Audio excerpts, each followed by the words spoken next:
കൂട്ടുകാരെ, പുതിയൊരു വീഡിയോയിലേക്ക് സ്വാഗതം. അപ്പോൾ നമ്മുടെ 3 മണിക്കുള്ള വോട്ടിംഗ് ഫലമാണ് ഞാൻ പറയാൻ പോകുന്നത്.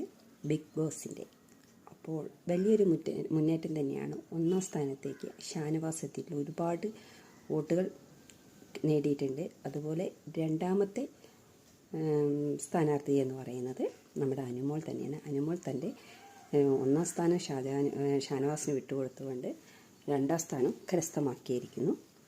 3ാം സ്ഥാനത്തേക്ക് വന്നിട്ടുള്ളത് ജിസേലാണ്. ജിസേൽ കുറച്ച് ബാക്കിലായിരുന്നു 1 മണിക്കുള്ള വോട്ടിങ്ങിൽ.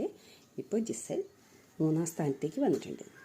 4ാം സ്ഥാനത്തുള്ള നമ്മുടെ ബിൻസി ഡോക്ടർ ബിൻസിയെ മറികടന്നുകൊണ്ട് ആര്യൻ 4ാം സ്ഥാനത്തേക്ക് വന്നിട്ടുണ്ട്. ബിൻസി ബാക്കിലേക്ക് പോയി ഇപ്പോൾ 5ാം സ്ഥാനത്തേക്കാണ് ബിൻസി നിൽക്കുന്നത്. അപ്പോൾ നിങ്ങൾക്കെൻ്റെ വോട്ടിംഗ് റിസൾട്ട് അറിയാൻ വേണ്ടി നിങ്ങളെൻ്റെ ചാനൽ സബ്സ്ക്രൈബ് ചെയ്യുക. അതോടൊപ്പം ബെൽ ബട്ടണും കൂടി അമർത്തുക. നിങ്ങളുടെ വിലയേറിയ വോട്ടാണ് ഓരോ മത്സരാർത്ഥിയുടെയും വിജയം.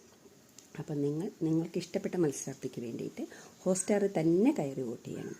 എന്നാൽ മാത്രമേ ആ വോട്ടിങ്ങിന് വാല്യൂ ഉള്ളൂ. അപ്പോൾ നിങ്ങളെല്ലാവരും ഹോട്ട്സ്റ്റാർ ഡൗൺലോഡ് ചെയ്തിട്ടില്ലെങ്കിൽ ഡൗൺലോഡ് ചെയ്യുക.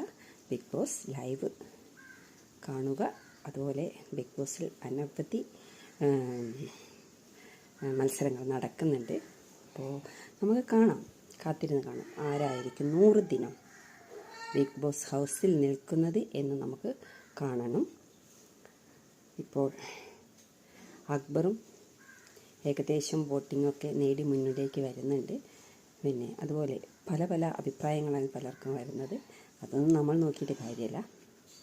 ഒരു മത്സരമാകുമ്പോൾ ചിലപ്പോൾ ജയവും തോൽവിയൊക്കെ ഉണ്ടാവും. അപ്പോൾ നിങ്ങൾക്ക് ഇഷ്ടപ്പെട്ട മത്സരത്തിന് വേണ്ടി നിങ്ങൾ വോട്ട് ചെയ്തിരിക്കണം. വോട്ട് ചെയ്യാൻ മറക്കരുത്. എന്നും വോട്ട് ചെയ്യുക. ഇപ്പോൾ ഷാനവാസാണ് ഇന്ന് രാവിലെ മുതലല്ല, രാവിലെ അക്ബർ കയറിയിരുന്നു. അപ്പോൾ ഷാനവാസാണ് മുന്നിട്ട് നിൽക്കുന്നത്. അപ്പോൾ നല്ലൊരു വോട്ടിങ്ങാണ് ഷാനവാസിന് ലഭിച്ചിട്ടുള്ളത്. അപ്പോൾ ഇനിയും നമുക്ക് മറ്റൊരു വീഡിയോയുമായി വരാം. 5 മണിക്കുള്ള വോട്ടിംഗ് ഫലമുണ്ട്. അപ്പോൾ ഞാൻ ഇടുന്ന ഈ വീഡിയോ നിങ്ങളെല്ലാവരും കാണണം. ഷെയർ ചെയ്യാൻ പറ്റുന്നവർ ഷെയർ ചെയ്യുക. എനിക്കറിയുന്ന രീതിക്കൊക്കെ ഞാൻ നിങ്ങൾക്ക് പറയുന്നതായിരിക്കും. ഓക്കെ, ഞാൻ ലൈവ് കാണുന്നതാണ്. അപ്പോൾ അതാത് ടൈമിന് നമുക്ക് ഏകദേശമൊക്കെ ഒരു ഊഹം കിട്ടുമല്ലോ. അപ്പോൾ എന്തായാലും എൻ്റെ വീഡിയോസ് കാണുന്ന എല്ലാവർക്കും ബിഗ് താങ്ക്സ്. അതുപോലെ ബിഗ് ബോസിനും. Okay, by.